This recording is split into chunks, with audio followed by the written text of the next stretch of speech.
সৃষ্টির প্রথম তত্ত্বে প্রথম কাহিনীতে যখন জগৎ সৃষ্টি হয়, বিশ্ব ব্রহ্মাণ্ডটা সৃষ্টি হয়,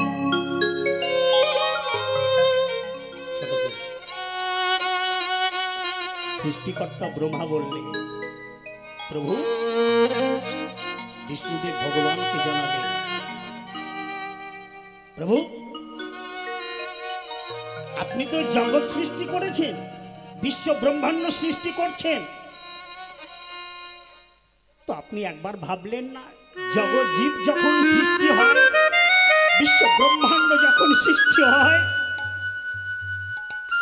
তখন প্রত্যেকটি পদে পদে জীব আদি পশুকুলে সমস্তটা অপরাধ হয়ে থাকে। সেই অপরাধটা দূর করার জন্য, মুক্ত করার জন্য কি প্রয়োজন? সৃষ্টিকর্তা ব্রহ্মা প্রশ্ন করছে বিষ্ণুদেব ভগবানকে। পিতামহ ব্রহ্মা বললেন, আমি একটা কথা বলবো প্রভু। বলো। বললো, একটা যজ্ঞের স্থান আয়োজিত করলে হয় না? বাহ, সুন্দর কথা তো। যজ্ঞ সৃষ্টি করবে, হ্যাঁ, এমন এক যজ্ঞ সৃষ্টি হবে, সে যজ্ঞতে কীট আদি পশু পতঙ্গ সমগ্র বিশ্ব ব্রহ্মাণ্ডের মানব জাতিকুল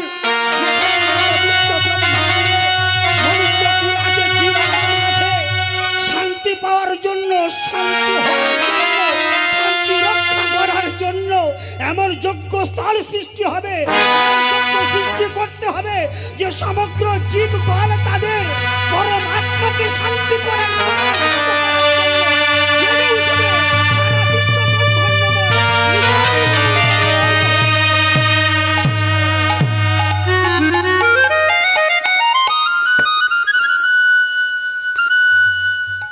আমাদের কি কোনো করার ক্ষমতা আছে বাবা? সমগ্র গ্রামবাসী বৃন্দ, সমস্ত পাড়া গ্রাম আদি শহর যদি একত্রিত হয়, তবু কিন্তু শান্তি ফেরানো যায় না। একেবারে সৃষ্টিতত্ত্বের প্রথম বলল, ব্রহ্মলোকের ব্রহ্ম থেকে একটা পুষ্প চয়ন করে ফেলে দিল এই বিশ্ব ব্রহ্মাণ্ডের মাটিতে। বিশ্ব ব্রহ্মাণ্ডের মাঝে একটা পুষ্প চয়ন করে যখন ফেলে দিল, সেখানে যজ্ঞস্থল সৃষ্টি হলো। রাধে রাধে। যখনই সৃষ্টি করে ফেলে দিল একটা পুষ্প চয়ন করে, সেখানে বৃহৎ একটা তীর্থ তৈরি হয়ে গেল। নামটা কি হলো? নামকরণটি দেয়া হলো পুষ্কর তীর্থ। পুষ্কর তীর্থ, যেটাকে বলা হয় তীর্থ গুরু। যেখানে যত তীর্থ করুন না কেন, পুষ্কর হলো তীর্থ গুরু। তো ব্রহ্মদেব যখন ওই পুষ্পটি ফেলে দিল, পুষ্করেই দিয়েছিল সৃষ্টিকর্তা ব্রহ্মা। ডাকছে কাকে?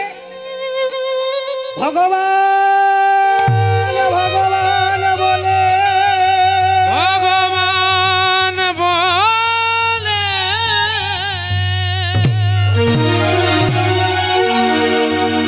লোকে উচ্চই শহরে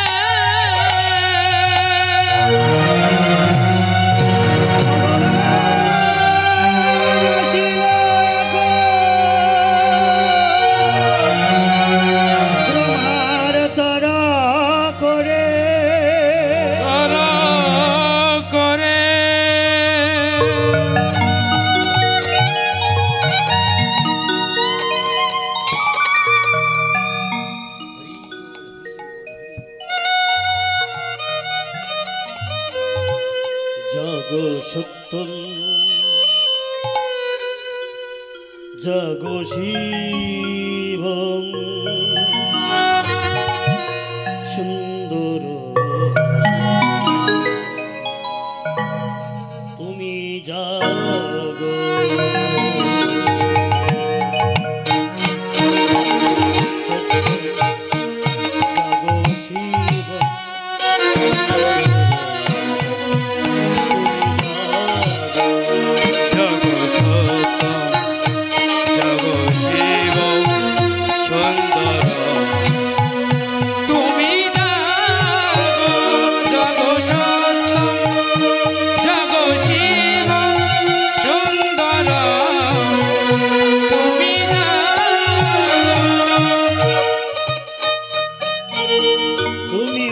তুমি কৃষ্ণ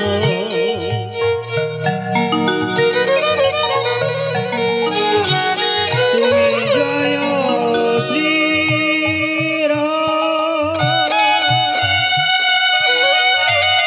তোমার চরণ পুজি লহ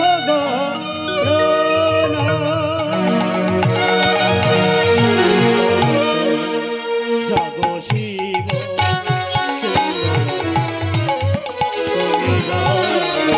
জাগো সত্যম জাগো শিব সুন্দর তুমি জাগো জাগো সত্যম জাগো শিব সুন্দর তুমি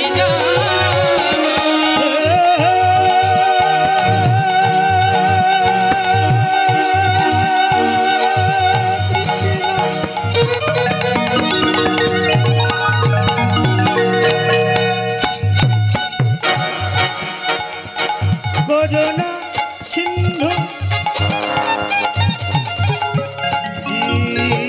দীনবন্ধু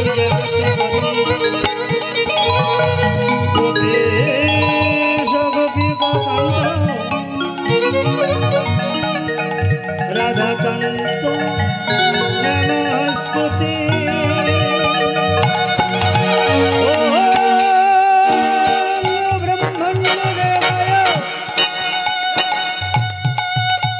गो ब्रह्मण हिताय च जगदीताय कृष्णाय गोविन्दाय नमो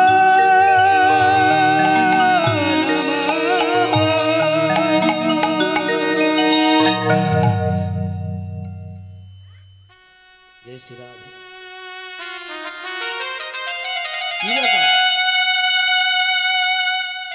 কি হচ্ছে ওখানে? না না না পিছনে না, পিছনে না, যেখানে ওই ফুলটা ফেলেছে না, পুষ্কর তীর্থে যজ্ঞস্থল তৈরি হয়েছে। তো ব্রহ্মদেব জাগিয়ে দিলেন কাকে? ব্রহ্মদেব জাগিয়ে দিলেন আমার এই শিবকে আর বিষ্ণুদেব ভগবানকে। মায়েরা গ্রামের ছেলে বলে সামনে একটু কথা কম করো। আঘাত, অপমান, অবহেলা, অবজ্ঞা। আমি প্রথমেই বলেছি যে বড় বড় জাহাজগুলো সব পার হয়ে গেছে, ছোট্ট ডাঁড়বা নৌকোটে পড়ে আছে। আপনাদের কাছ থেকে আমার শিক্ষা, এই সারা জ্বালাবিড়িয়া সবাই প্রায় জায়গাতে বলে আপনাদের আশীর্বাদে বাইরে যাই, তো বললো জ্বালাবিড়িয়া গ্রামটা হলো শিল্পতীর্থ। তো সেইখানে আপনাদের চরণ আশ্রিত সেই সন্তানকে আপনারাই ঠাঁই দিয়েছেন, এই আমার জগজ্জননী আর কমিটি বৃন্দ। তাই দয়া করে বলবো আপনারা কথা বলবেন। সৃষ্টিতত্ত্বের কাহিনী, একদম সৃষ্টি করছেন যোগ্যতা। কি ব্যাপার ব্রহ্মদেব, তুমি আমাদের স্মরণ করেছো কেন বলো?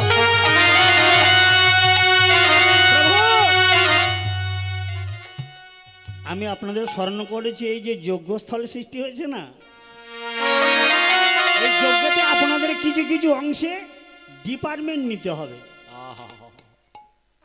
কেউ অর্থের ডিপার্টমেন্ট, কেউ নিমন্ত্রণের জন্য ডিপার্টমেন্ট, কেউ জলের ডিপার্টমেন্ট, কেউ বা সেবার ডিপার্টমেন্ট, কেউ বা কর্মিক ডিপার্টমেন্ট। এক এক করে সমগ্র দেবতা কুল পুষ্কর তীর্থে উঠে এলো, আলোয় আলোকিত হয়ে গেল দেবলা। ব্রহ্মদেব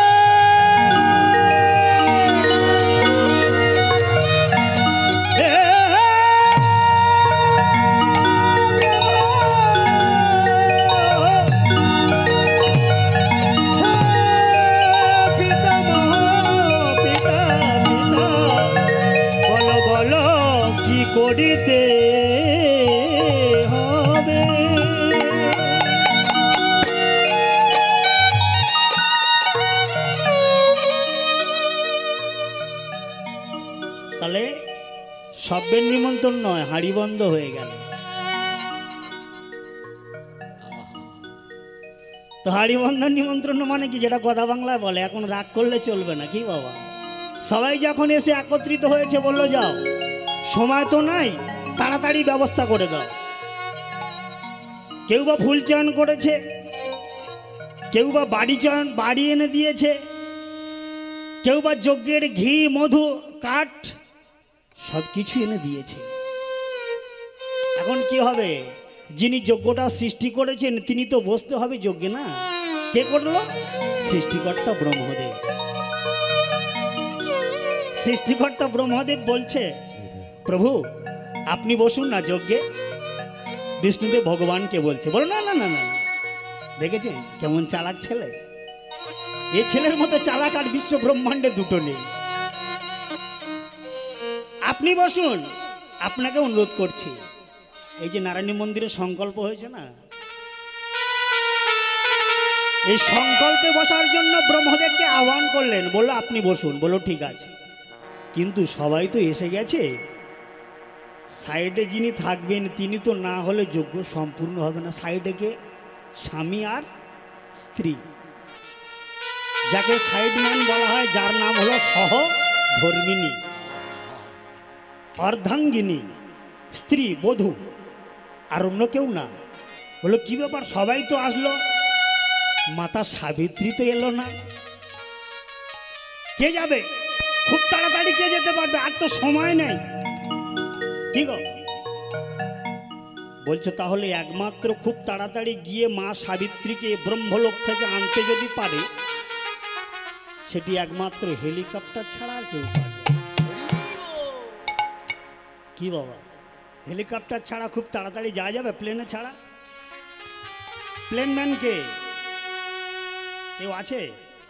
বললো হ্যাঁ। কে আছে? বললো দেবতাদের ঋষি, যার কথা হয় না রদ, সে হলো নারদ।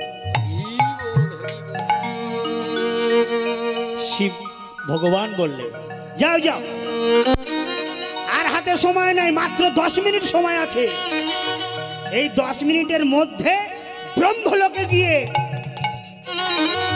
মাতা সাবিত্রী দেবীকে এই যজ্ঞস্থলে নিয়ে আসে।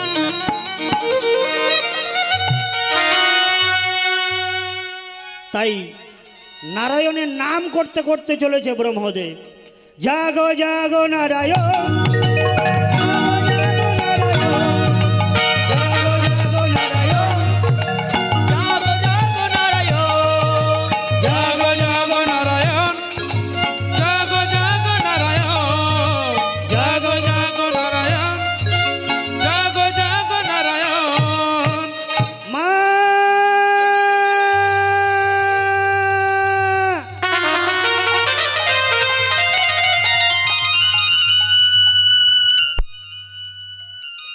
মাঝি আমার ফুল চয়ন করছিল, রাধে রাধে।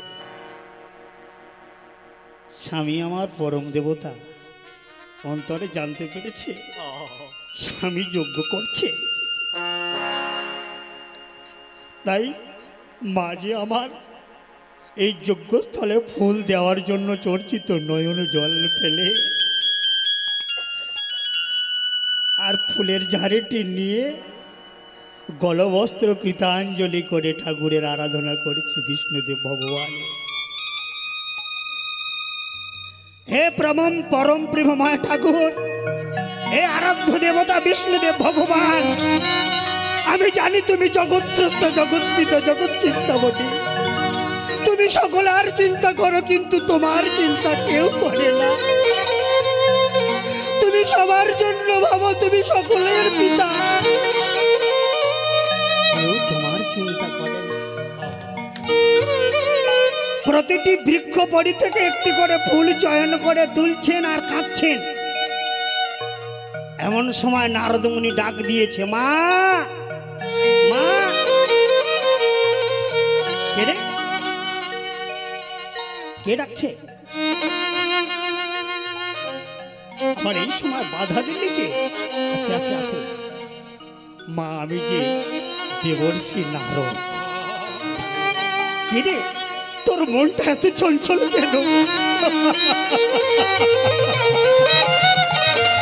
তোর চোখে নয়নে এত জল কেন? তুই কাঁদছিস কেন? মা তুমি তাড়াতাড়ি চলো মা। কেন, কি হয়েছে? হ্যাঁ মা, এখনই যেতে হবে মর্তলোকে। কেন মর্তলোকে যাব কেন? সেখানে যে বৃহৎ যজ্ঞস্থল হয়েছে, আর কিছু না। তুমি ছাড়া সেই যজ্ঞে একমাত্র সংকল্প দেওয়ার ছাড়া আর কেহ নাই। এখনই তোমাকে যেতেই হবে সেখানে। এই হতভাগিনীকে আনার জন্য তুই এসেছিস। হ্যাঁ মা, সেখানে আছে দেবরাজ ইন্দ্র, অরুণ, বরুণ, চন্দ্র, বিষ্ণুদেব, ভগবান শিব আছে। সেখানে আমার পিতামহ ব্রহ্মজি উপস্থিত আছে। তুমি একবার তারা করে চল।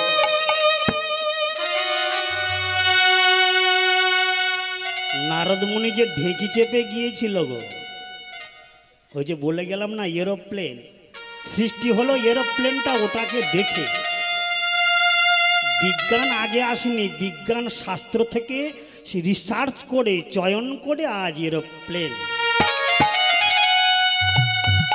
ওই যে আমার ঢেঁকি বাবা অপেক্ষা করছে, মাত্র আর 5 মিনিট সময় বাকি, তাড়াতাড়ি চলো। কৃষ্ণ ছাড়া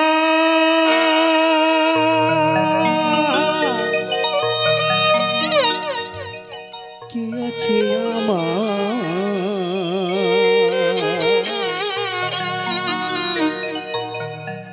এই বিশ্ব চরাচর মাঝে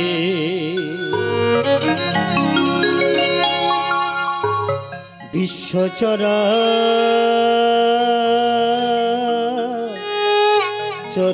মাঝে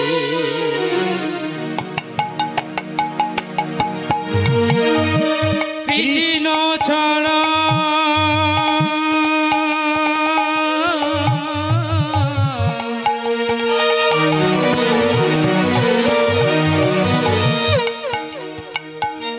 কে আছে আমার,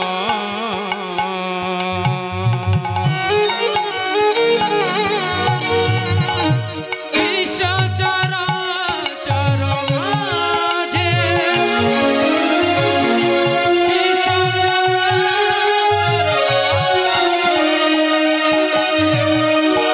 যে ছিল আমার,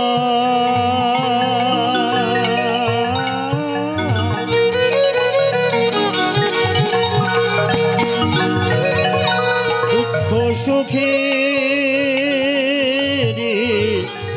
বন্ধু,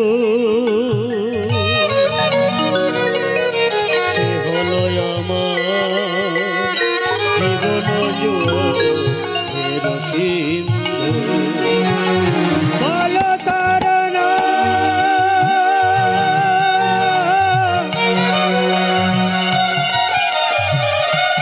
ভুলিতে কি পারি,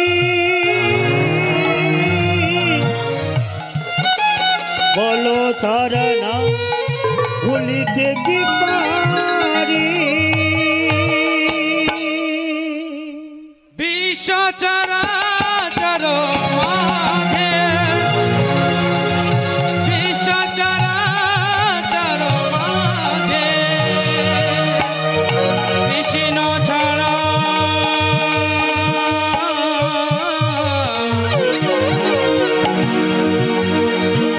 কে আছে আমার, বিশ্ব চরাচর মাঝে বিশ্ব চরাচর মাঝে বিশ্ব চরাচর মাঝে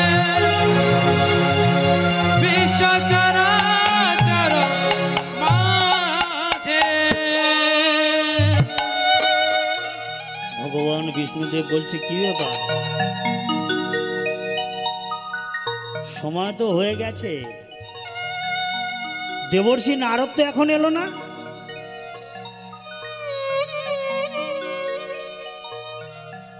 দেবর্ষি নারদ আসলো কি? বলো না না না। বলো তাহলে যজ্ঞের সময় অতিবাহিত হয়ে যাচ্ছে, কি হবে?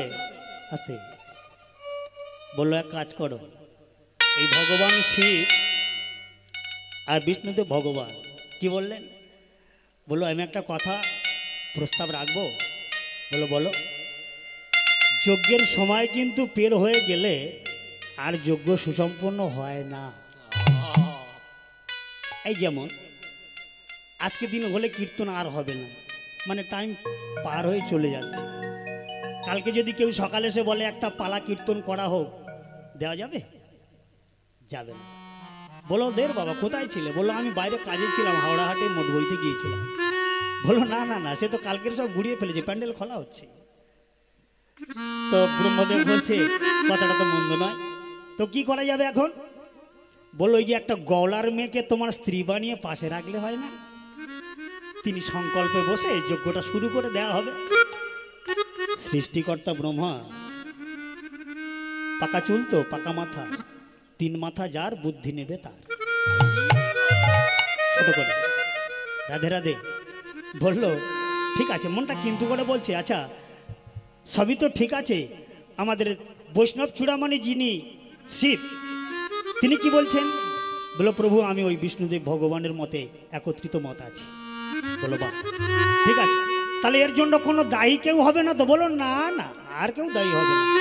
যিনি দেখবেন মন্ত্রী মিনিস্টার হেড অফ দ্য ডিপার্টমেন্টে পরিচালনা করেন, তারা যদি একবার রায় দেয় ভুলভাল, তারা বলো হ্যাঁ ওটাই ঠিক। আস্তে সেটা যদি ভুল হয় তবু বলবে ঠিক। কিন্তু একটা ভালো মানুষ যদি, সৎ ব্যক্তি যদি, বুদ্ধিষ্ট জ্ঞানী ব্যক্তি যদি বলে যে না বাবা এটা ঠিক নয় এটা বেঠিক, বলো না না, তোমাদের চালিয়ে সমাজ চালিয়ে চালিয়ে তোমাদের মাথাটা গেছে, আর তোমাদের কথা নেওয়াই যাবে না। তো এখন শিব বলেছে, বিষ্ণুদেব বলেছেন, বলো ঠিক আছে একটা গওলা মেয়েকে পাশে বসিয়ে দাও স্ত্রী রূপে, দিয়ে যজ্ঞ স্থল শুরু করে দেওয়া হোক। বাহ ভালো কথা, একটা গওলার মেয়েকে নিয়ে সুন্দর দেখতে। পিতামহ ব্রহ্মা বলল ঠিক আছে, আপনারা যখন বলছেন যজ্ঞটা শুরু করেই দেওয়া যায়। তাহলে যজ্ঞ যখন শুরু করে দিলেন, রাশি রাশি ঘৃত ছানা, রাশি রাশি ফুল, পুরোহিত গণ এসেছেন, সমগ্র দেবকুল উজাড় হয়ে এসেছেন। শুরু হয়ে গেল যজ্ঞস্থল। এখন এই যে হোমের যখন কি বলে একটা গো আহুতি, না ওই আহুতি দিতে যাবে, এমন সময় দেবর্ষি নারদের ঢেকিতে চেপে আমার মা সাবিত্রী হাজির। নারদ আসতে, নারদ মুনি মাথা বললো কি ব্যাপার? ওই যে যজ্ঞস্থলে যেন ধোঁয়া উঠছে না? বলো হ্যাঁ কি ব্যাপার বলো তো? বলে মা আমি তো জানছি না, কিন্তু মনে জানতেই পেরেছি। দেখো নারদ, আমি যদি সতী সাধ্বী সাবিত্রী হয়ে থাকি, যদি যজ্ঞ হয়ে যায় হওয়ার পথে, তাহলে কিন্তু আমি কাউকে ছাড়বো না। হ্যাঁ, আমি পিতামহ ব্রহ্মা, সৃষ্টিকর্তা ব্রহ্মা স্ত্রী সাবিত্রী। যখন ধীরে ধীরে প্লেনটা নামিয়েছে এয়ারপোর্টে, আসতে এয়ারপোর্ট ছাড়া কিন্তু প্লেন নামে না। বাবার একটু লক্ষ্য করবে, এয়ারপোর্ট যেখানে তৈরি হয় সেখানে কিন্তু প্লেন নামে, তাই তো? তাছাড়া কিন্তু প্লেন নামে না। তো আমাদের এয়ারপোর্ট কোনটা? ভগবান তো নামবে কি মায়েরা? আমাদের এই যে এয়ারপোর্ট আছে, এখানে যদি সিগন্যাল পায়, নিশ্চিত আমার প্রেমের ঠাকুর শ্রী চৈতন্য মহাপ্রভু নাম। তাহলে জানতে গেলে বুঝতে গেলে আগে আমাদের এয়ারপোর্ট তৈরি করতে হবে। এই এয়ারপোর্ট তৈরি করলে এখানে বিমান বন্দর তৈরি করতে হবে, তবে বিমান এসে যুক্ত হবে এই হৃদ মন্দিরে। পদকর্তা বলে গেছে না, ছেড়ে দিলে সোনার গৌর আর তো পাবো না। যখন এয়ারপোর্টে নেমেছেন, পুষ্করে নেমেছেন, ঢেকিটা নিয়ে সবাই মিলে চিৎকার করে উঠল, মা গো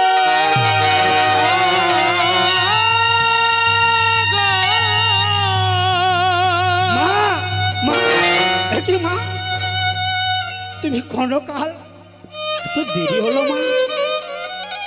চরণ যুগল জড়িয়ে ধরেছে, মস্তক হেঁট হয়ে গেল, বিষ্ণুদেব ভগবান আর শিবে। কি রে বা যজ্ঞ হয়ে গেছে? কি বাবা কথা বলছেন না যে? কি পিছনের বাবুরা মাথা হ্যাট করে বসে আছো কেন? যজ্ঞ হয়ে গেছে? বললাম হ্যাঁ হওয়ার পথে। যজ্ঞ যদি হয়ে যাবে করে নেবে তাহলে আমাকে ডাকলে কেন? হ্যাঁ আমাকে ডাকার প্রয়োজন ছিল না। আমি বুঝতে পারছি না যে যিনি যজ্ঞের সংকল্প বসেছেন বিনিময়ে তোর অবস্থাটা কি হবে আর আপনাদের কি হবে?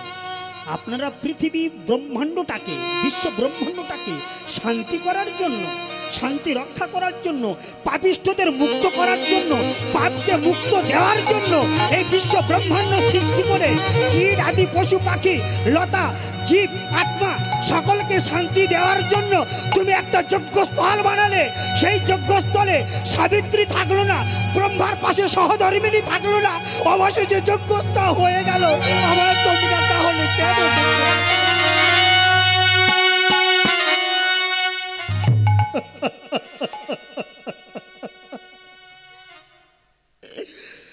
স্বামী গো, তুমি আমায় এত ভালোবাসো, তবু তুমি আমার জন্য একটু অপেক্ষা করলে না? আমি যে তোমার সহধর্মিণী, তুমি আমাকে ছাড়া তো যোগ্য করো না। আমি সাপ দেব, আমি কাউকে ছাড়বো না। আমি যদি সত্যি শান্তি সাবিত্রী হয়ে থাকি, স্থলে দাঁড়িয়ে বলছি, অগ্নিকে সাক্ষী রেখে প্রতিজ্ঞা করছি, জীবনে কোনোদিন তোমরা এই যজ্ঞ করে সুখ পাবে না, জীবনে কোনোদিন যজ্ঞ করে শান্তি পাবে না, জীবনে কোনোদিন তোমরা সংসারে।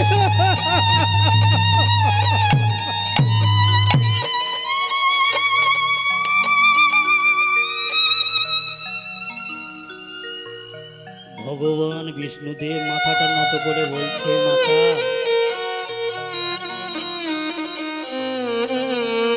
আমাকে তুমি ক্ষমা করে দাও।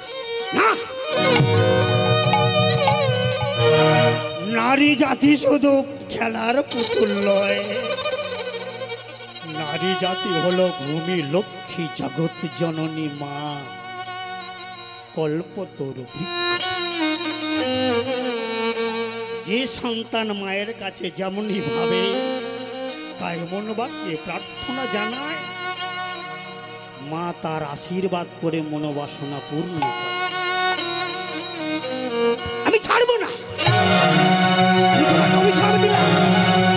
যেমনি ভাবে আমি ছাড়া সৃষ্টিকর্তা ব্রহ্মার পাশে সহধর্মিণী ছাড়া যজ্ঞ হয়েছে, পতি হারা হতে হয়েছে, স্ত্রী হারা হয়েছে, আমি অভিশাপ দিলাম, এই যজ্ঞস্থল যতবার হবে তোমরাও স্ত্রী হারা হয়ে থাকবে, যন্ত্রণা সেই দিন পাবে।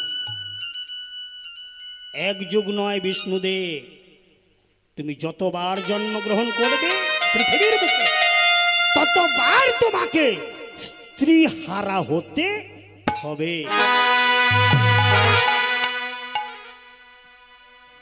ভগবান বিষ্ণুদেব অবাক হয়ে গেলেন, আমি যে জ্বালায় জ্বলছি এই যন্ত্রণাটা সেই দিন পেয়ে বুঝবে যে স্ত্রী পাশে না থেকে যজ্ঞ করাটা কত বড় অপরাধ।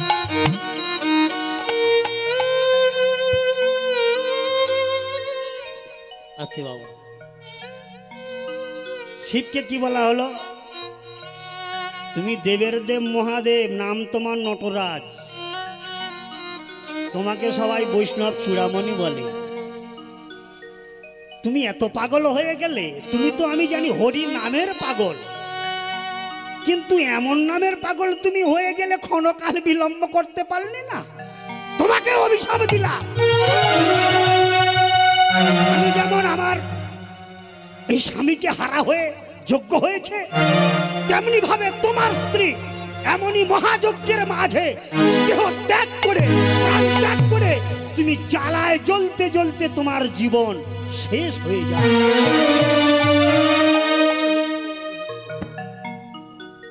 প্রমাণটি কোথায় দিল? আস্তে আস্তে আস্তে সত্যযুগের মা লক্ষ্মী হারা হয়ে গেল ত্রেতাযুগে সীতা হরণ। 1 মাস নয়, 1 বৎসর নয়, 14টি বৎসর বনবাস। কত না কষ্টে অশোক কাননে রাবণের কাছে গিয়ে লাঞ্ছনা ভৎসনা কুটস্থনা নিয়ে তার জীবন চলে গেল রাবণ রাজার অশোক কাননে। তুচ্ছ হয়ে গেল জীবন। সামান্য একটু সময়ের বিনিময়ে সময় চলিয়া যায়, স্রোত নদীর স্রোতের পায়। জীবনের কাঁটাটা বেজে বলে ঠিক ঠিক ঠিক, জীবনে যদি কিছু করতে চাস মনটা রাখ তবে ঠিক।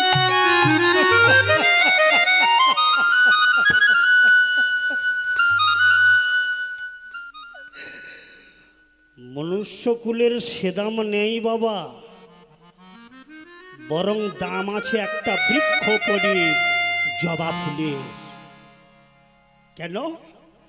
আমাদের 60, 70, 80, 90, 100 পরমায়ু আছে, কিন্তু আমরা ভজনের কাছে যাই না।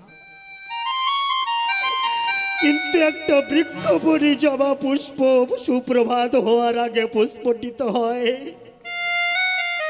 12 ঘন্টা তার পরমায়ু থাকে। সেই 12 ঘন্টা পরমায়ুর মধ্যে মা কালীর চরণে লুটিয়ে পড়ে তার জীবনটা ধন্য করে দেয়। মহাজ্ঞানী পণ্ডিত কলম দিয়ে গিয়েছিলেন, জবারে মানুষে যে কর্মটা করে দেখাতে পারলো না, তুই বৃক্ষ পড়ি একটা জবা ফুল হয়ে মায়ের চরণে লুটিয়ে পড়লি।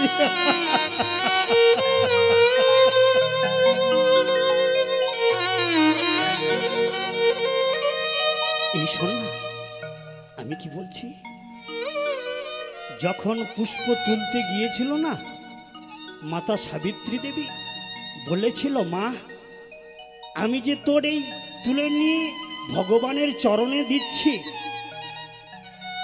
এই মানব জীবন তুই আর আমাকে দিবি না। কেন?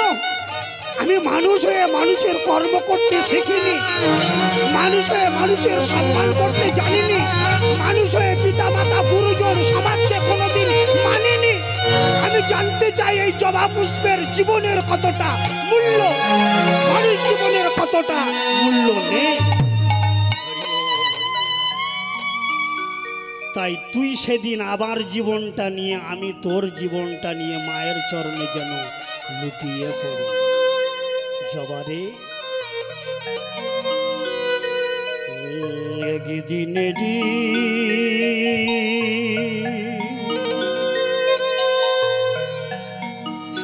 জীবন তবু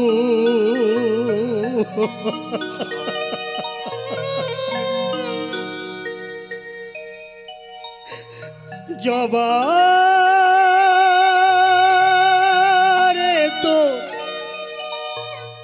কপাল ভালো,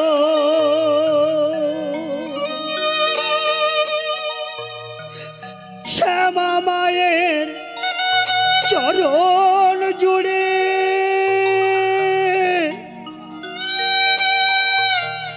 শ্যামা মায়ের চরণ জুড়ে তোরই শুধু ঠাই যে হলো।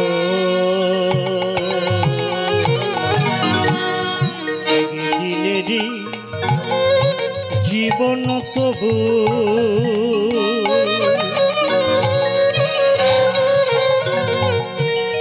জবা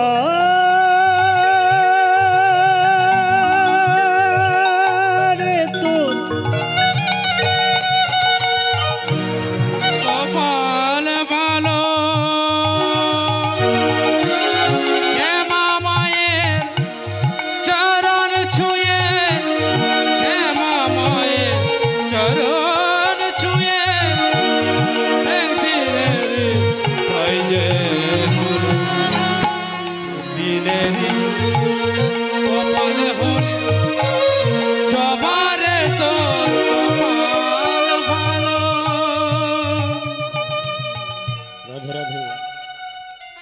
জবা পুষ্পর মতো বড় ভাগ্য আর কেউ আছে? মানুষ খুলে বিচার করে দেখুন তো।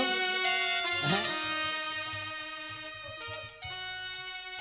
বাবা, একটু আস্তে আস্তে, একটু সাউন্ডটা ছোট করে, কেমন বাবা? আস্তে আস্তে। মানব জনম নিয়ে আমার জীবনে হলো না আলা,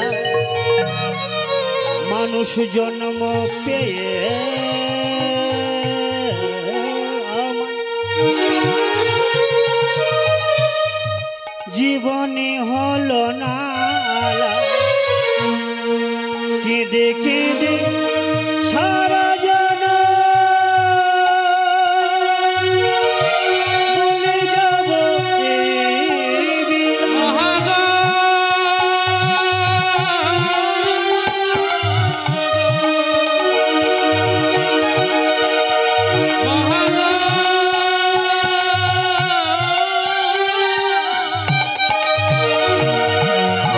থাকলে বোধহয় সাগর হতো, চোখের যে জল ঝরে গেল।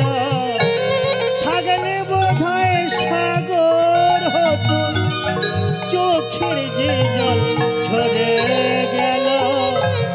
শ্যামা মায়ের চরণ জুড়ে, শ্যামা মায়ের চরণ জুড়ে একদিনের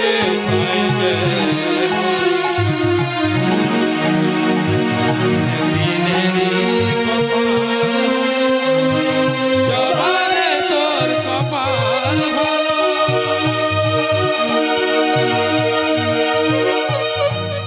রাম কৃষ্ণ বামা খেত, রাম প্রসাদার সর্বানন্দ, এরা সবাই মায়ের ছেলে, হয়নি কারোর কপাল মন্দ।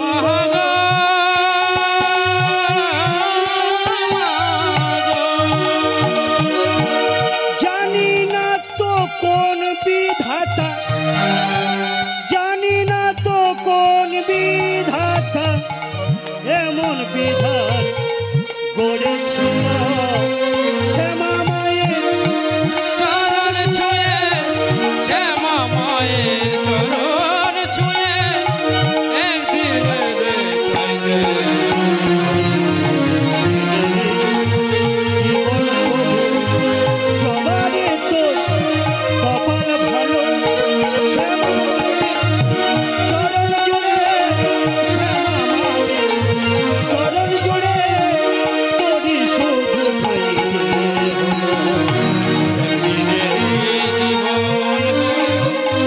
জবারে তোর কপাল ভালো।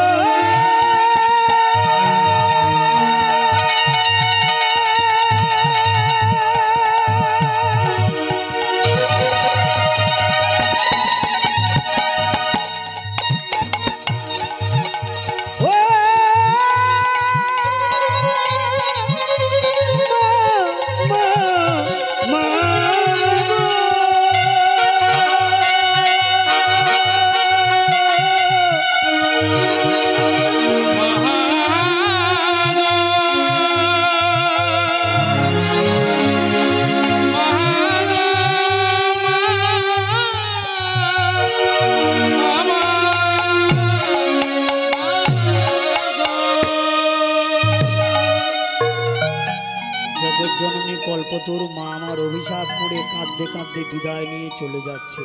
দাঁড়াও, দাঁড়িয়ে যাও। না না না, যেখানে সাবিত্রীর কোনো সম্মান নেই সেখানে আর সাবিত্রীর ঠাঁই নেই। যেখানে সাবিত্রীর কোনো দাম নেই সেখানে সাবিত্রীর কোনো ঠাঁই। আমি চলে গেলাম, আমি চলে গেলাম, আমি চলে গেলাম।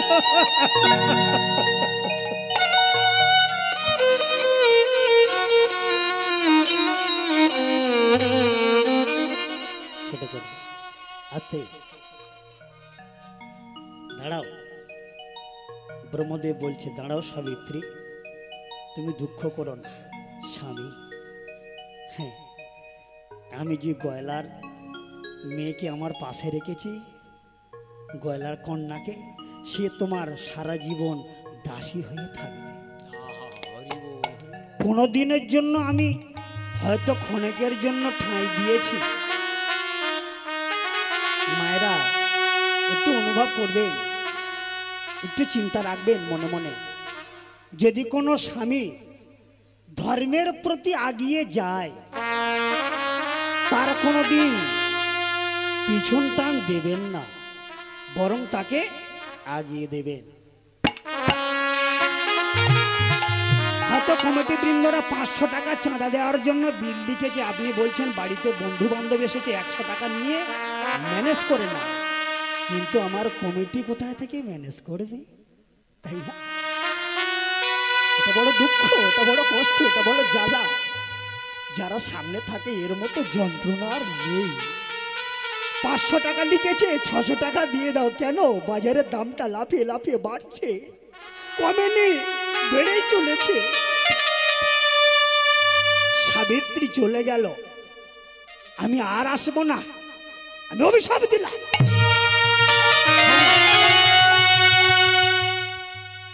ত্রেতা যুগে সীতা চলে গেল সাবিত্রীর অভিশাপে।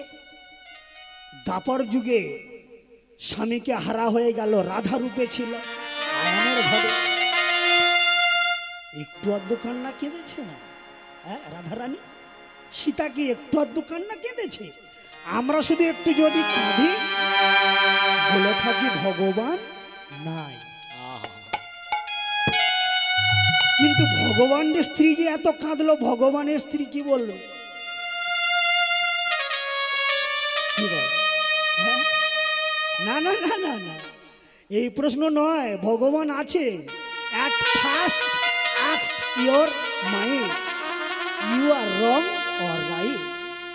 5 fingers are not same. Kindness never goes in vain. If she love the world, love she return. যদি তুমি পৃথিবীকে ভালোবাসো, পৃথিবী তোমাকে ভালোবাসবে। যদি তোমার গুরুজনকে তুমি ভালোবাসো, গুরুজন তোমায় ভালোবাসবে। যদি মা নারায়ণী, মনসা, শীতলা দেবীকে ভালোবাসো, মা নারায়ণী তোমাকে উজাড় করবে। প্রণামী দেওয়ার জন্য পকেটে তুমি খুচরো 5 টাকা খুঁজছো? না না না, তোমার পাশে তো আরো 200 টাকা নোটটা আছে, তুমি বাঁচতেছো কেন? মা তো জানে, এই ছেলে তুই বাঁচতেছি কেন, তোর ভিতরে কি আছে আমি তো জানি। তুই বাঁচিস নি, শোন, যখন যা আসবে মনে প্রাণে দিয়ে দিবি উজাড় করে, আমি তার জন্য পিছনে আছি। তা কি হলো? সীতা কাঁদলো, রাধা কাঁদলো, বর্তমানে বিষ্ণুপ্রিয়া কেঁদেই চলেছে। ছাড় আছে কারোর? আর শিবের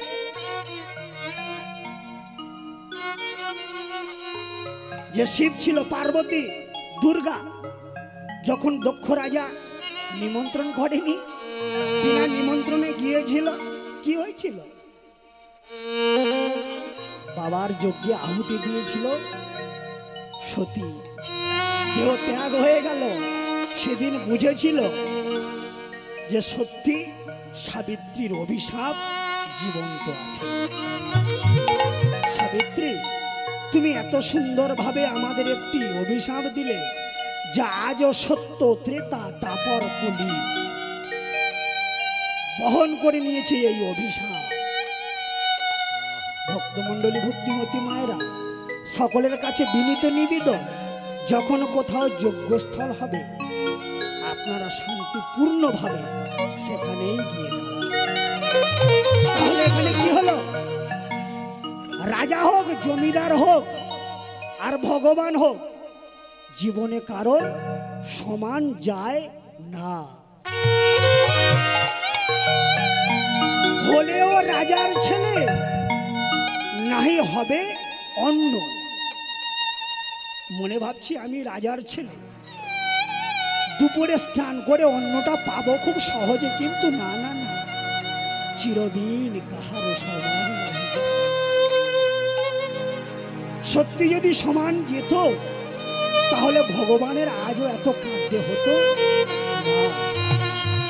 ভাবগ্রাহী কলম দিয়ে বললেন, যখন আমার সতী মা ছিল প্রশ্ন করেছিল, স্বামী দেবতা তুমি বলতে পারো এই সংসার জগতে সবচেয়ে বড় ভক্তিটা কি?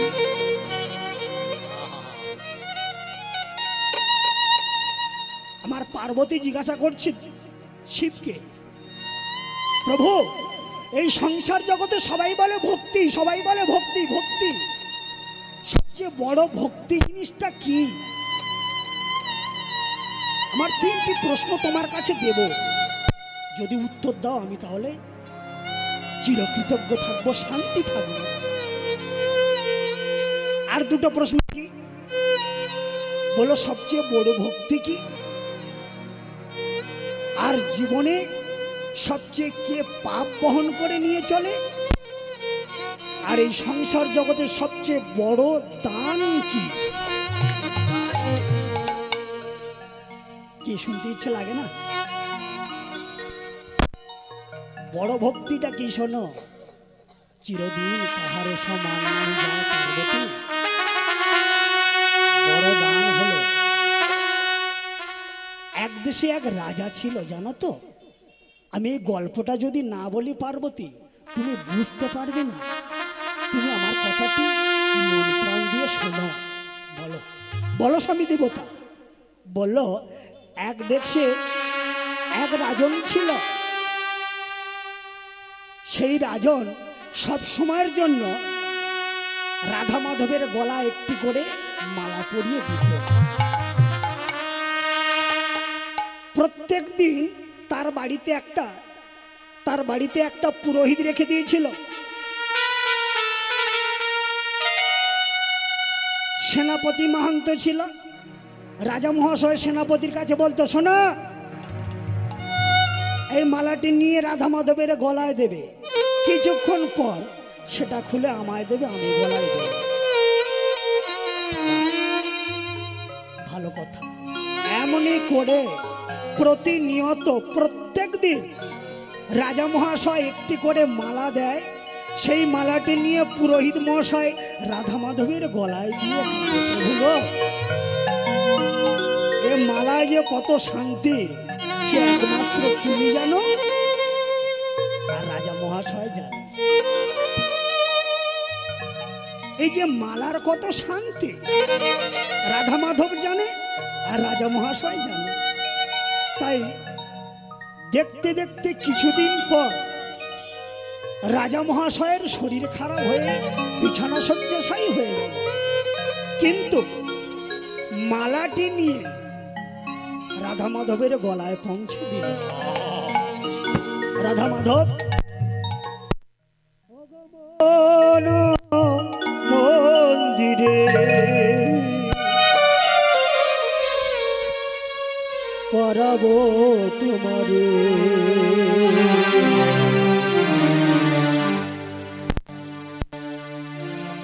ও গোয়ামা গোপীনা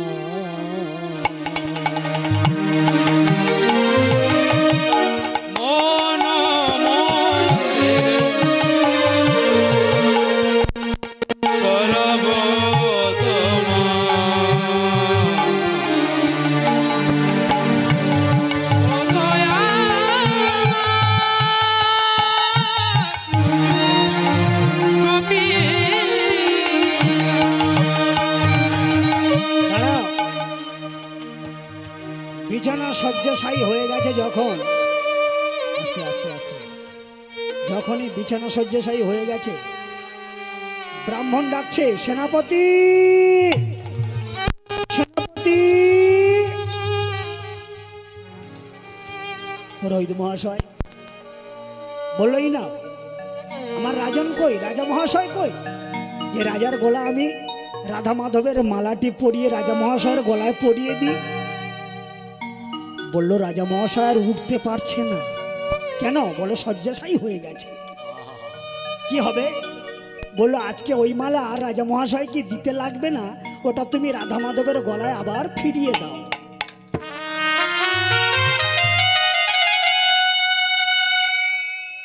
তখন মালাটি নিয়ে চিন্তা করছে, প্রভু গো, এতদিন মালা তুমি পড়েছো আর রাজা মহাশয় পড়েছে, এই মালার কত মহিমা নিজে জানলাম না, তাই কি আজ আমার ভাগ্যে আসলো যে এই মালাটা আমাকে পরার জন্য? মনে মনে চিন্তা করছে যে মালাটা আজ যখন রাজা পরলো না, আমি একবার পরে নি, কেমন?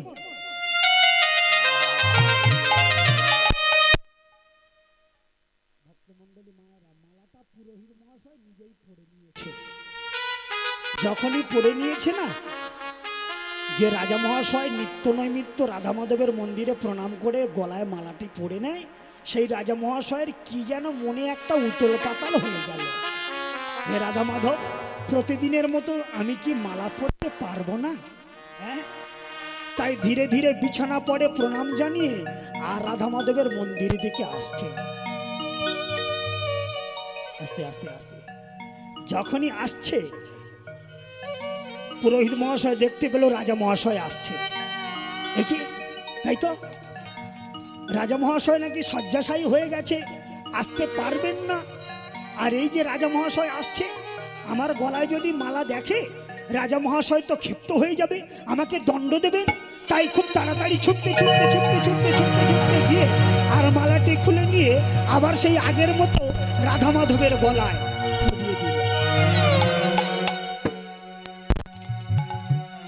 যখনই বাবা রাধা মাধবের গলায় পরিয়ে দিয়েছে, রাজা মহাশয় এসে দেখছে যে রাধা মাধবের গলায় মালা ঝুলছে। ব্রাহ্মণ মহাশয়, মহারাজন, একই ব্যাপার, প্রণাম টনাম করে আর উঠে দাঁড়িয়ে দেখছে যে এই মালাটি রাধা মাধবের গলায় পরানো আছে না, সেই রাধা মাধবের গলার মালার মধ্যে একটা সাদা কেশ।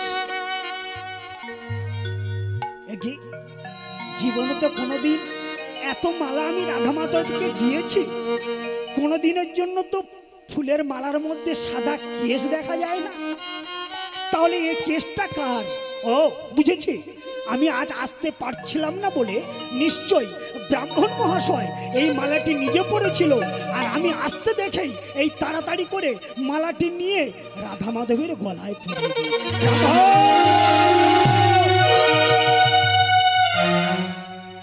সত্যি করে বলো যে রাধা মাধবের ফুলের মালার মধ্যে সাদা কেশ অর্থাৎ চুলটা কোথা থেকে এলো? করজোড়ে মিনতি করে বলছে, কিন্তু করে রাজন, এই ফুলের মালার মধ্যে যে কেশটা দেখতে পাচ্ছ, ওটা রাধা মাধবের মাথার কেশ।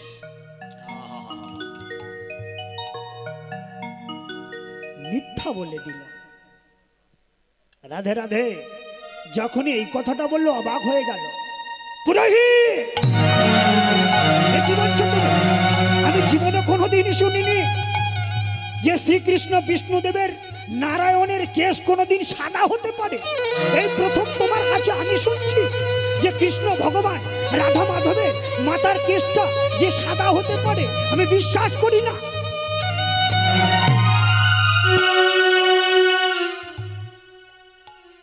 প্রণাম জানিয়ে উঠে বলছে, পুরোহিত মহাশয়, আজ আমার শরীর খুব অসুস্থ, তো আমি পরীক্ষা করতে চাই আগামী কল্য প্রভাতে যদি সত্যি সত্যি ছোট করে সত্যি সত্যি রাধা মাধবের মাথার কেশটা সাদা হয়ে থাকে, তাহলে আমি তোমার কাছে চিরকৃতজ্ঞ থাকব। আর যদি রাধা মাধবের কেশটা সাদা না হয়ে কালো হয়, আগামী কল্য প্রভাতে তোমায় আমি দণ্ড দেব।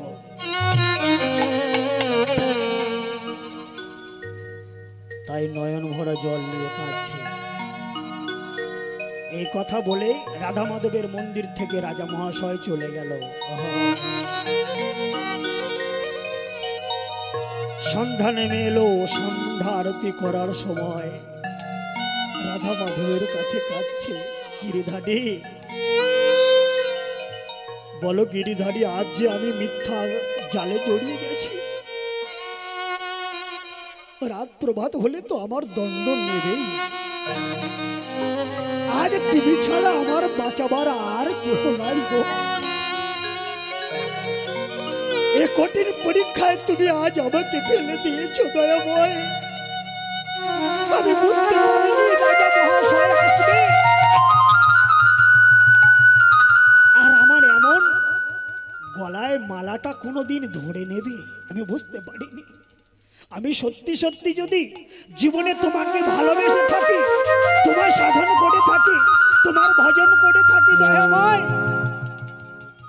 এই পরীক্ষা থেকে তুমি আমায় উদ্ধার করো। ও গো আধার জমি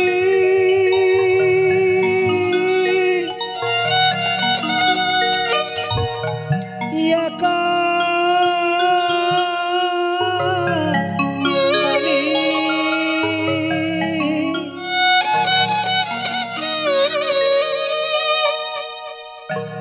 খুঁজি গো তোমার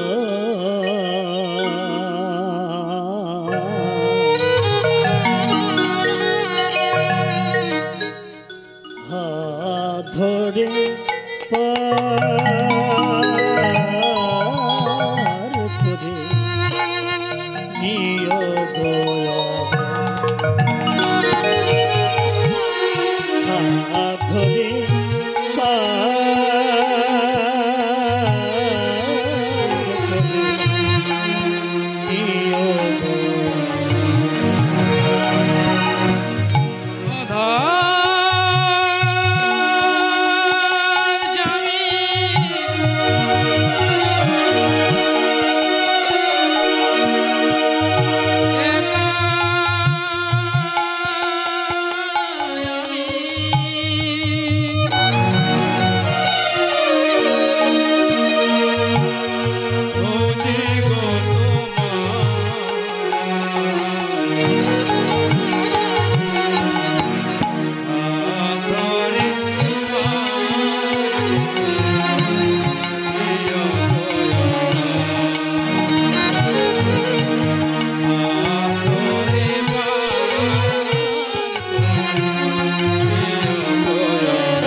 মদন মোহন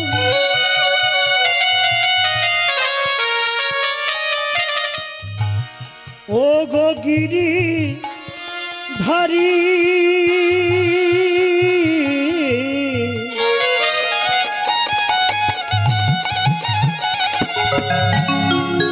অহরহ বংশী ধ্বনি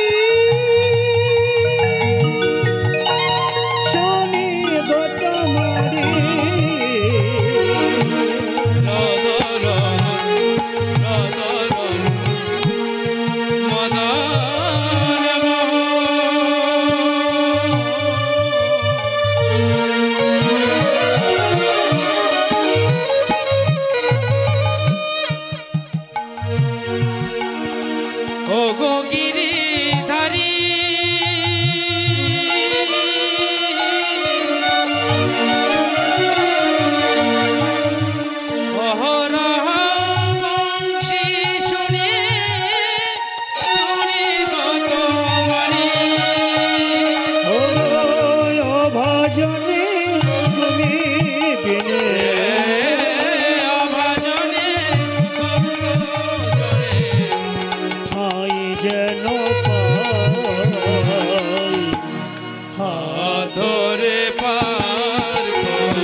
সুপ্রভাত যখন হয়ে এসেছে,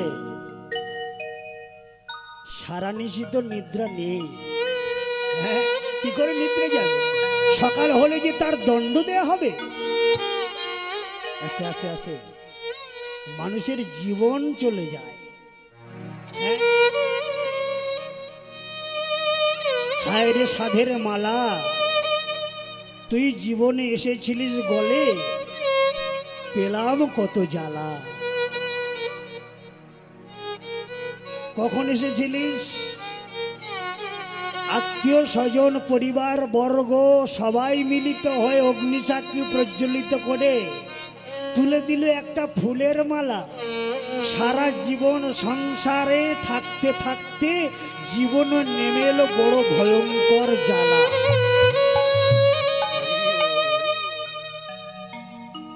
কি মায়েরা, মায়েদের জ্বালা নেই, যত জ্বালা আমার বাবা দেয়। কারণ না খাটতে বললে টাকাটা আসবে কোথা থেকে? আর টাকা না তুলে দিলে মায়েদের হাতে সংসার চলবে কেমন করে? কি গো রাজা,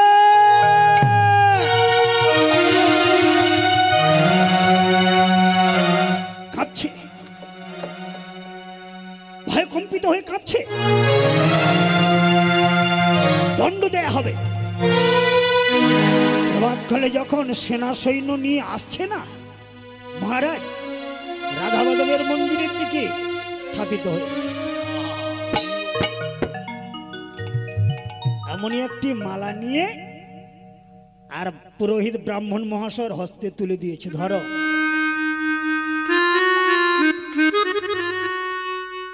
কি গো, কাঁপছে, থরথর করে কাঁপছে কেন? আজকে আমি দেখতে চাই যে এই মালাটা পরাবার পর কি করে এই ফুলের মালার মধ্যে সাদা কেশ জন্মগ্রহণ করে। এটাই বড় পরীক্ষা মা। হ্যাঁ, কত বড় পরীক্ষা। ধরো। যখনই মালাটা হস্তে দিয়েছে, গিরিধারী গোপীনাথের কাছে গিয়ে প্রণাম নমস্কার জানিয়ে মালাটা পরিয়ে দিয়েছে। রাজা মহাশয় একা নয় বাবা, রাজা মন্ত্রী সেনা সৈন্য সামন্ত সবাই মিলে বলছে, দেখছ, দেখো দেখো রাধা মাধবের দিকে যে ফুলের মধ্যে সাদা কেশ আছে কিনা দেখো তো, দেখা যাচ্ছে?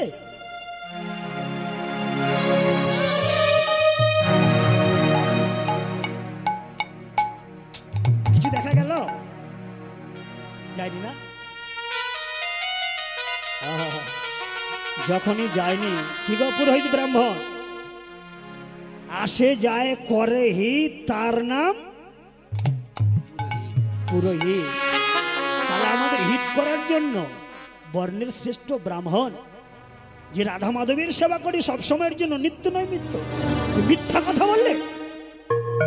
সেনা সৈন্য সামন্ত সবাই আছে, বলে দাঁড়াও, আমি পরীক্ষা করতে চাই।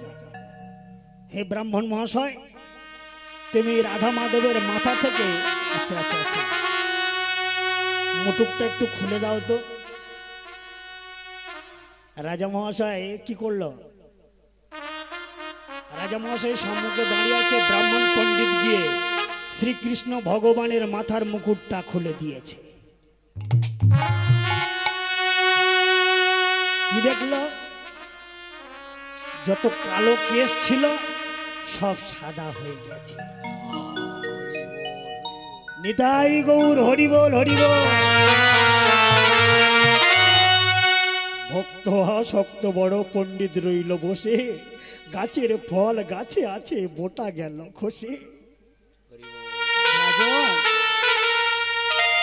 তুই কি ভাবছিস ভক্তের মান দেখানোর জন্য?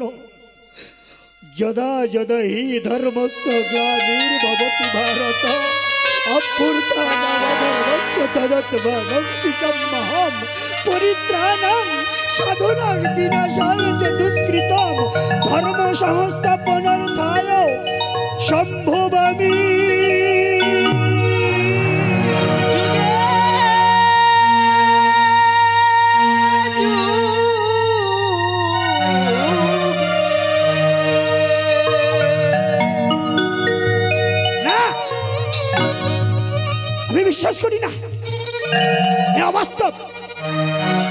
রাধা মাধবের মাথার কেশ কোনোদিন সাদা হতে পারে না। আমি দেখেছি, আমি শুনেছি, আমি পড়েছি, আমি জেনেছি, কোনোদিনই হতে পারে না। এটা মিথ্যা, মিথ্যা, মিথ্যাচার, সাজানো।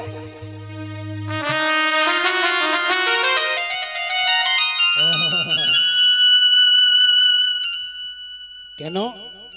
যে আমি শাস্ত্র পুরাণ ঘেঁটে দেখেছি, কৃষ্ণের মাথা কোনোদিন পাকা হয় না।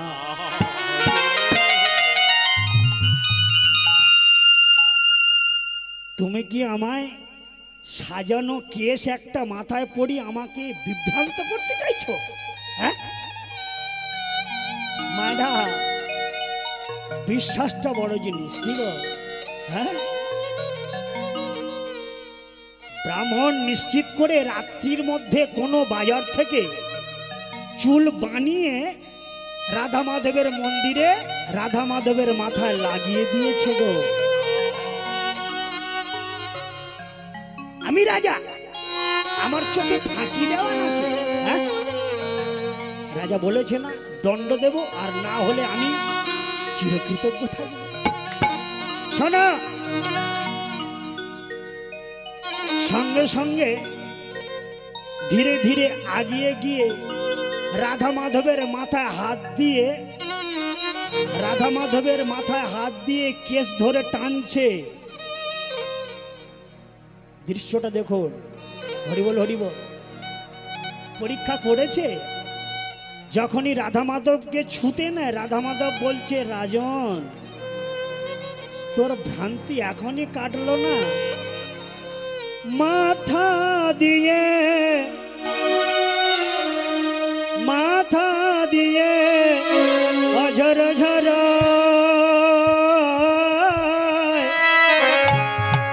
ঝরে কেমন রক্ত, মাথা দিয়ে অঝর ঝর ঝরে শুধু রক্ত। একই খেলা, একই খেলা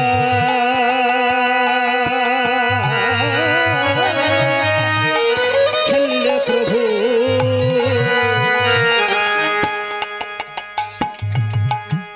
তুমি আমার ভক্ত,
যে লীলাটা আপনারা আস্বাদন করছেন, এই আস্বাদন করার লাগে আজ মহারাজন, আমি আর বিস্তারিত অন্যদিকে যাব না, ছোট করে মহারাজন গিয়ে আজ পরীক্ষা করছে মাধব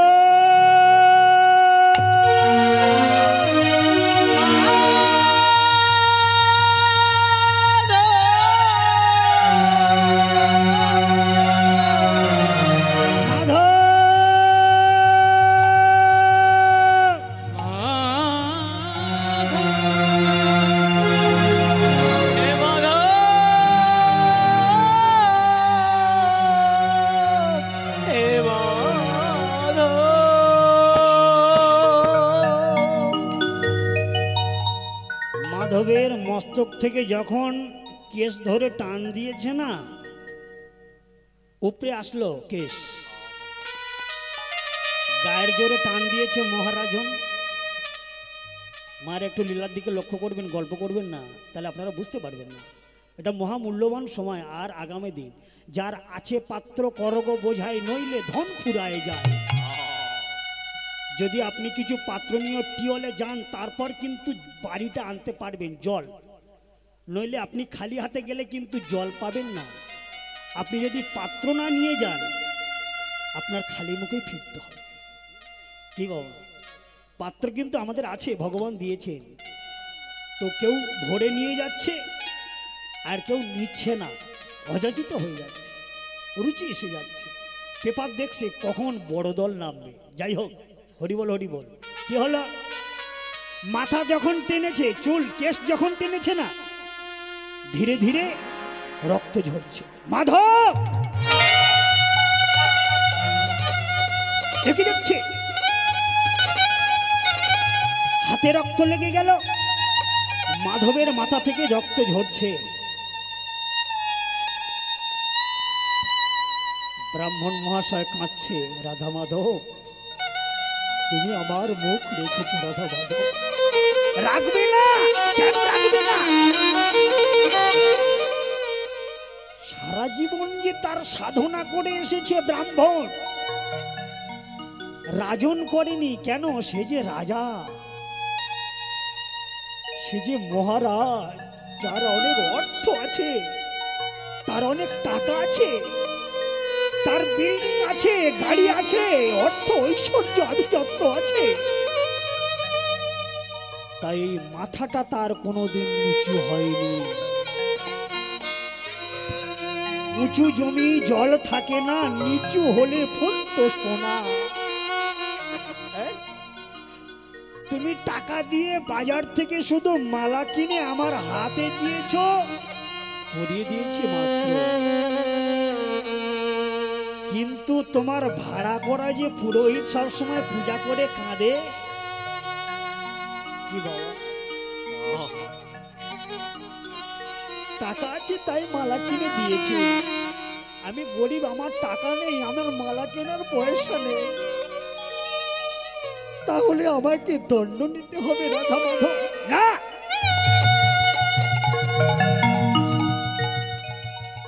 আজ থেকে তোমায় আমি আশীর্বাদ দিলাম, তুমি চিরজয়ী হয়ে যাও।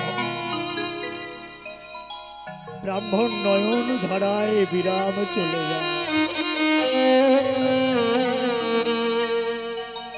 তুমি রাজা হয়েছো, কাল ভিখারি হয়ে যাবে, শাস্ত্রে আছে গো। অনেকের জন্য ভগবান পরীক্ষা করে দেখে, 16 আনা মুদ্রা নিয়ে একে অপরের মধ্যে বিলিয়ে দেয় ভগবান। দেখে এর ধরে রাখার কতটা ক্ষমতা আছে। যে আমার চাই আমি তার চাই, যে না আমার চাই আমি তার না চাই।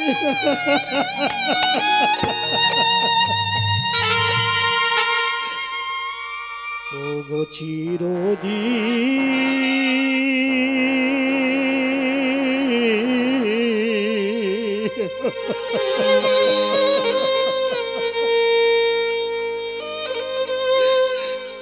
কারো সমান নাই যা,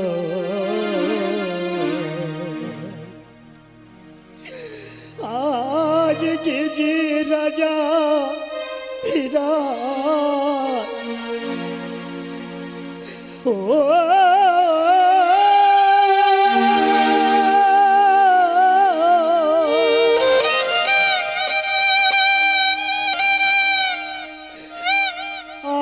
আজ কে যে রাজা ধীরা, কাল সে ভিক্ষা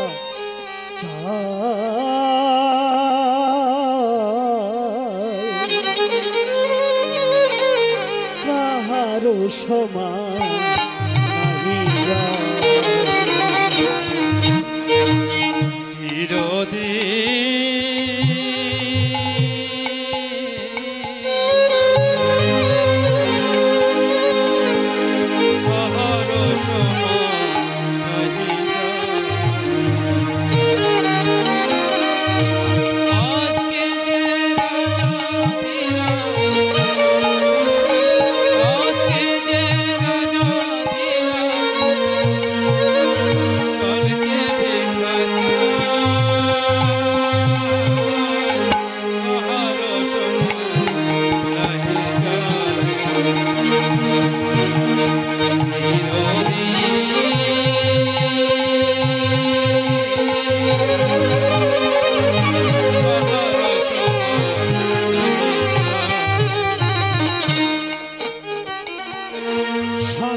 সখা কৃষ্ণ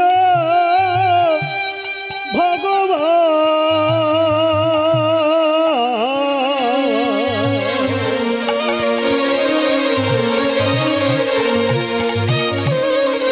স্বামী পঞ্চ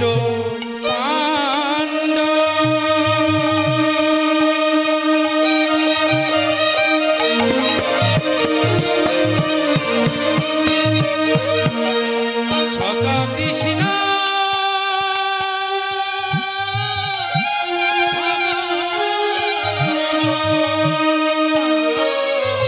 দুঃশাসন করছেন তবু দ্রৌপদীর অপমান দুঃশাসন করছে তবু দ্রৌপদীর অপমান।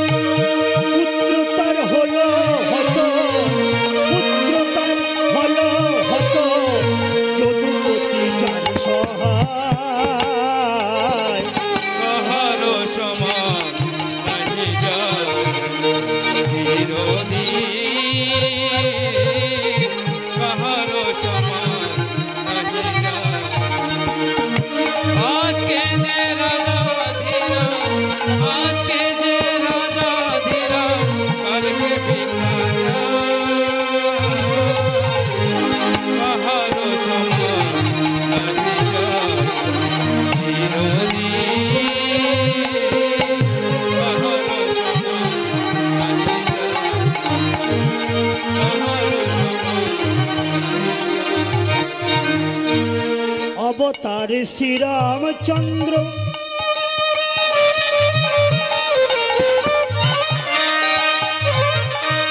যিনি জনকের পতি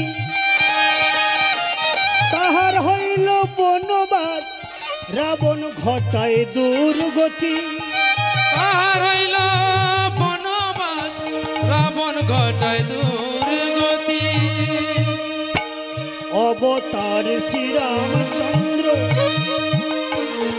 যিনি জনকের পতি তাহার হইল বনবাস রাবণ ঘটায় দুর্গতি আগুনে পুড়ল না সীতা আগুনে পুড়ল না সীতা ললাট লিখন খন্ডায় কাহারো সমান নাহি যায় হরি বল জয় গৌর হরি বল। কাহারো সমান নাহি যায়। আজকে যে রাজা ধীরা, আজকে যে রাজা ধীরা, কালকে ভিক্ষা কাহারো সমান নাহি যায়। কাহারো সমান নাহি যায়।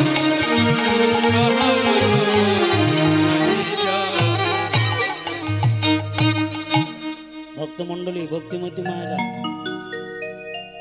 পঞ্চ পাণ্ডব স্বামী মহাভারতের কথা অমৃত সমান কাশিরাম দাস কহে শোনো পুণ্যবান আস্তে আস্তে একটু কথা কম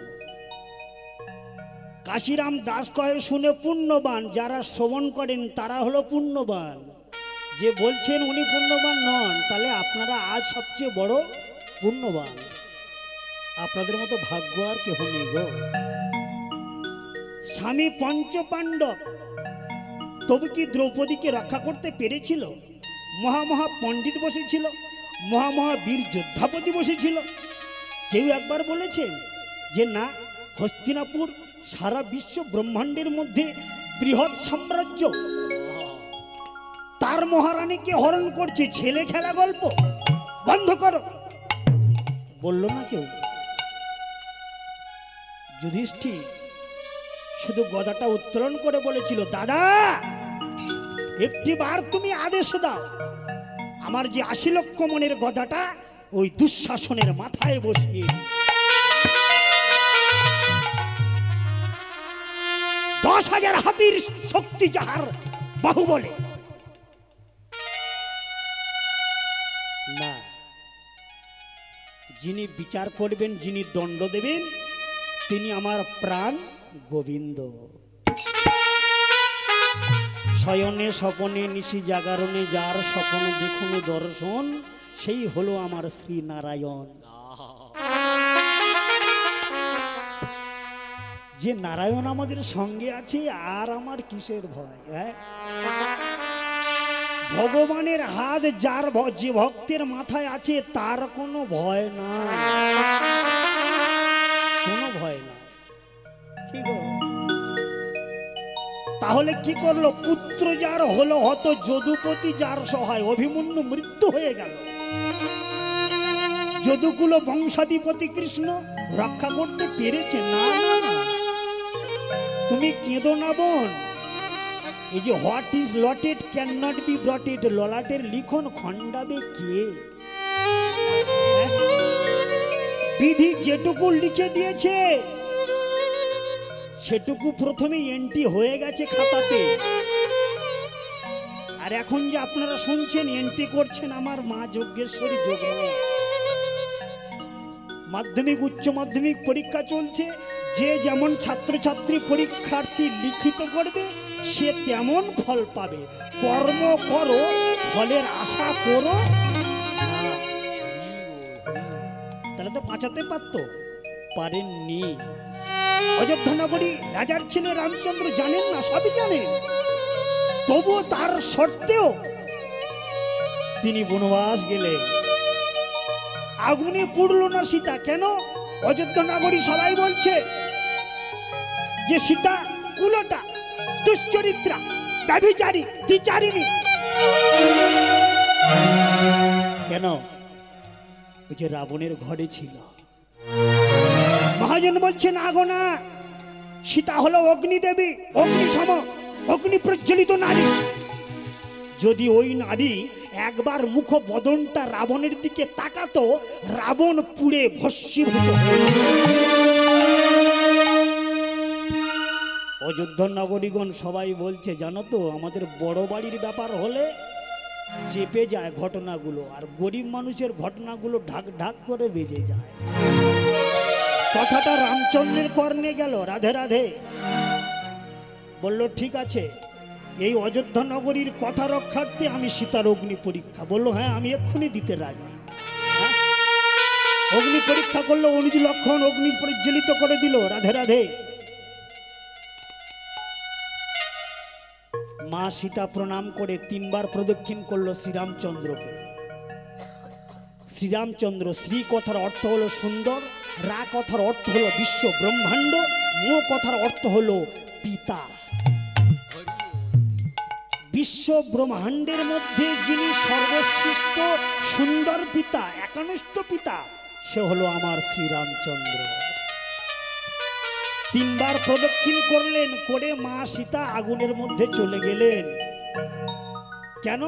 সতীত্ব পরীক্ষা করার জন্য গেল, পুড়ল না, কারণ সে সতী নারী, পুড়বে না। এই সীতামাকে যখন আনায়ন হলো 14 বৎসর পর, তখন ঢাক ঢোল বেজে গেল। কালী পূজার সময়, আস্তে আস্তে কালী পূজার সময় আমাদের যে লক্ষ্মীর ঘর পড়ানো হয়, ওটা কারণটা কি? বাজি পড়ানো হয়, কারণটা কি? আয় লক্ষ্মী বের করে দেওয়া হয়, কারণটা কি? বাতি জ্বালানো হয়, এর একটা নিশ্চিত আছে তো নাকি? বলবো একটু। রাধে রাধে। এই 14 বছর মা সতী লক্ষ্মী যখন বনবাসে গিয়েছিল, তখন অলক্ষ্মী ভর করেছিল প্রতিটি অযোধ্যা নগরের মাঝে। কি মায়েরা বলেন না, লক্ষ্মী আর অলক্ষ্মী বলি না? তাহলে যেদিন মা সীতা ফিরছে, ঘরে ফিরছে, সেই দিনটি হলো কালী পূজার 3 দিন আগে। আয় লক্ষ্মীর বিয়ে খড়ের আগুন দে, আনন্দটা দেখেছেন? অযোধ্যা নগরী সীতা ফিরছে, লক্ষ্মী ফিরছে। আয় লক্ষ্মী মানে লক্ষ্মী ফিরছে, আয় এসো মা লক্ষ্মী, বসো ঘরে, আমারই ঘরে থাকো আলো করে। শঙ্খ বাজিয়ে মাকে ঘরে এনেছি, সুগন্ধি ধূপ জেলে আসন পেতেছি। মা তুমি ফিরে এসো মা, তুমি বিহনে অযোধ্যা নগরী অন্ধকার হয়ে গেছে, তাই তোমার জন্য আমরা বাতি জ্বালিয়ে দিলাম। আস্তে আস্তে আস্তে বাতি জ্বালিয়ে দিল। শুধু আমাদের মানুষজন মনুষ্যকুলে আনন্দ করছে না, না না, ভূত প্রেতরা ধেই ধেই করে নাচছে যে আমার মা লক্ষ্মী ফিরেছে অযোধ্যা নগরীর মাঝে। আমাদের কি আনন্দ! হ্যাঁ, এর মতো আনন্দ আছে? যখন লক্ষ্মী এলো, মায়েরা বললো যাও যাও অলক্ষ্মী, কুলোরে ঢবঢবানি। একটা মন্ত্র আছে, মায়েরা বলে না, বলে কি দিয়ে ছোট্ট ছোট্ট গোবর আর এর নাড়ু করে ঠাকুর করে বের করে দেয় না, ওটা হলো অলক্ষ্মী বের করা। 14 বছরের অলক্ষ্মী, যাও তুমি বেরিয়ে যাও। মা লক্ষ্মী ছিল না অযোধ্যা নগরীর মাঝে, তাই তুমি এতদিন অলক্ষ্মী যা করেছো করেছো, আজ থেকে আর চলবে না, চলবে না, চলবে না।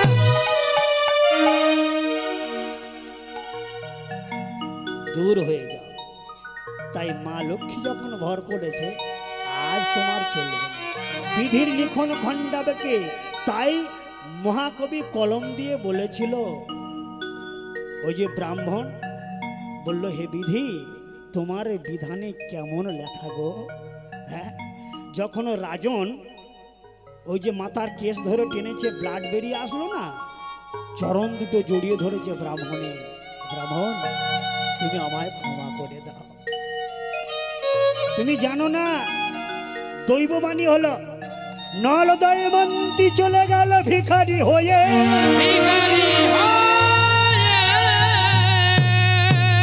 হরিশ্চন্দ্র রাজা শৈবাকে নিয়ে পথের ভিখারি হয়ে চলে যায়। রাজা দুর্যোধন সেই ভিখারি অহংকারী হয়ে সর্বস্ব হারিয়ে দেয়। মহাবলী রাজন অহংকারী হয়ে দানবীর হয়ে সবে কিছু হারিয়ে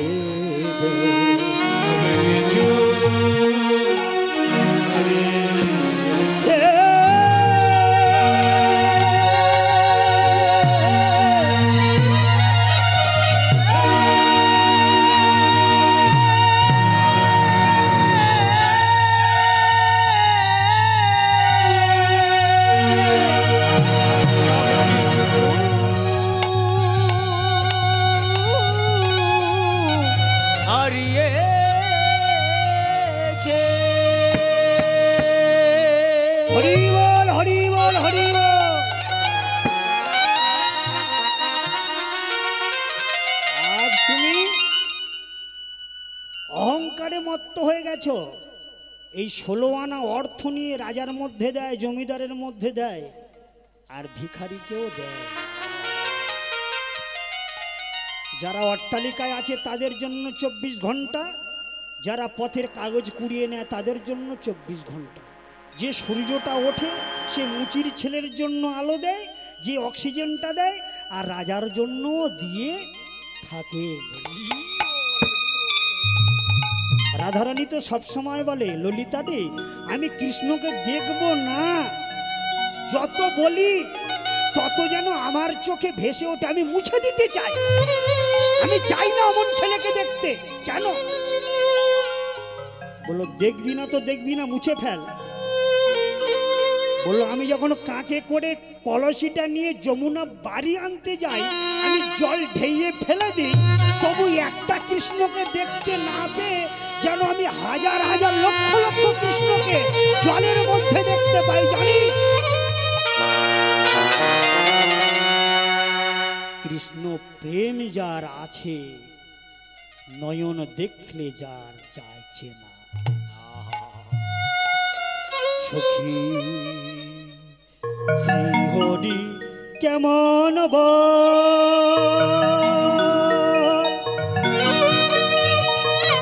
ললিতাকে বলছে, ললিতা রে, সখী কেমন দেখতে, কৃষ্ণকে একটু আমায় বলে দিবি? বললো কেন, তুই জলের মধ্যে বিম্বের সঙ্গে যে কৃষ্ণ দেখিস তাই? বললো না না না, ও কৃষ্ণ নয়, আমি দেখতে চাই সেই আদি বাসুদেব কৃষ্ণকে, আদি সেই ভগবানকে, যে বীর পুরুষ, যে জগৎ চিন্তামণি, বিশ্ব স্রষ্টা, এই বিশ্ব ব্রহ্মাণ্ডটাকে যিনি জগৎ করেছে, হাজার হাজার লক্ষ লক্ষ জীবাদি পশু পাখি সবাই কৃষ্ণ প্রাণ কৃষ্ণ দেখা দাও। কৃষ্ণ দেখা দাও। তুমি ছাড়া এ জীবনে জীবনে আর কেহ নাই, কেহ নাই।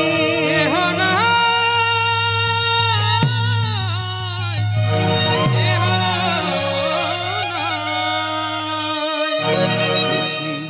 শ্রীহরি কেমন নাম শুনে যায় এত প্রেম আসে, নাম শুনে যায় এত প্রেম আসে, চোখে আসে শুধু জল। শ্রীহরি কেমন নাম শুনে চোখে আসে নাম শুনে যায় এত প্রেম জাগে, চোখে আসে শুধু জল। শ্রীহরি কেমন শ্রীহরি কেমন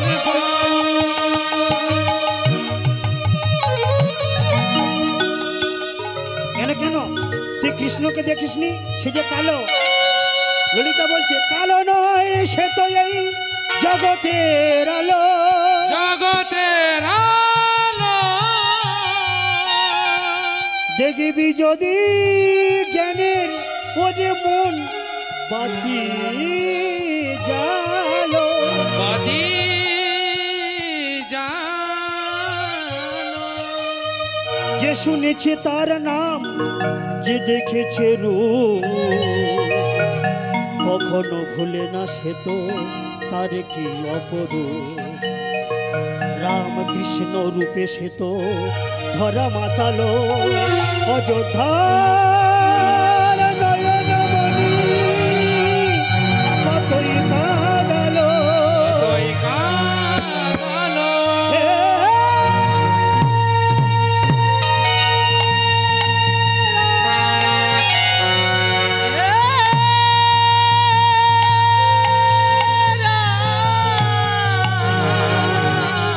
হে রাম রাম রাম রাম, হে